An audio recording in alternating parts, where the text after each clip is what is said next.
Hi friends, எல்லாருக்கும் வணக்கம். எல்லோரும் எப்படி இருக்கீங்க? இன்றைக்கி இந்த பதிவு யாருக்குன்னாக்கி, நான் சோஷியல் மீடியாவில் தான் ஒரு வீடியோ பார்த்தேன். நிறைய ட்ரோல் பண்ணிகிட்டு இருக்காங்க அந்த வீடியோ வச்சு. ஒரு வயசானவங்க, அவங்க ஏதோ ரவின்ற பேரை சொல்லி நீ வருவியா அப்படி இப்படின்னு கேட்டுட்ருக்காங்க. ஆனால் அவங்கள வச்சு நிறைய பேர் ட்ரோல் பண்ணி வீடியோ போடுறாங்க. ஆனால் அதெல்லாம் பாவம், அவங்களுடைய கஷ்டம் அவங்களுக்கு தான் தெரியும். ஏன்னா நமக்குள்ள கஷ்டம் நமக்கு தானே தெரியும். அது அவங்க கண்டென்ட்டாகவும் போட்டிருக்கலாம், இல்லாட்டினாக்கி என்ன சொல்கிறது, சும்மா ஜாலியாக போட்டிருக்கலாம், இல்லைன்னா உண்மையாகவே போட்டிருந்தாலுமே அது அவங்களுடைய விருப்பம்.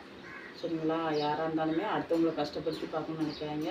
அடுத்தவங்கள கஷ்டப்படுத்தி வீடியோ போடாதீங்க ஃபஸ்ட்டு. அது ரொம்ப ரொம்ப பாவம்.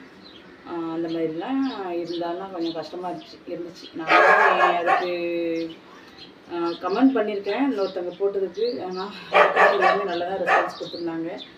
ஆனால் அந்த மாதிரி நான் 14 நாள் நான் போட்டது கிடையாது, நான் போட்டிருக்கேன். ரொம்ப பாவம், அவங்கள பற்றி நீங்கள் போடாங்க. வயசான பாட்டி தான், பாட்டி மாதிரி தான் இருக்காங்க. பாட்டி தான், அவங்களுக்கு பல்லு இல்லை. ஆனால் அவங்களுக்கு அப்படின்னுமே ஒரு ஆசைனால அப்படி பேசுகிறாங்களா என்னன்னு தெரியல. இனிமேலுக்கு அப்படி யாருமே அவங்கள பற்றி பேசாதீங்க, பாவம். அவங்க போட்ட வீடியோ அப்படியே நீங்கள் ட்ரோல் பண்ணி மறுபடியும் போடாதீங்க, சரிங்களா? என்னுடைய கருத்துக்கள் நான் சொல்கிறேன். அது உங்களுக்கு கேட்காது உங்கள் விருப்பம், சரிங்களா? நம்ம சேனலை சப்ஸ்கிரைப் பண்ணுங்கள், ஃபாலோ பண்ணுங்கள். ஓகேங்களா? பிடிச்சிருந்தா லைக் பண்ணுங்கள், ஷேர் பண்ணுங்கள். ஓகே.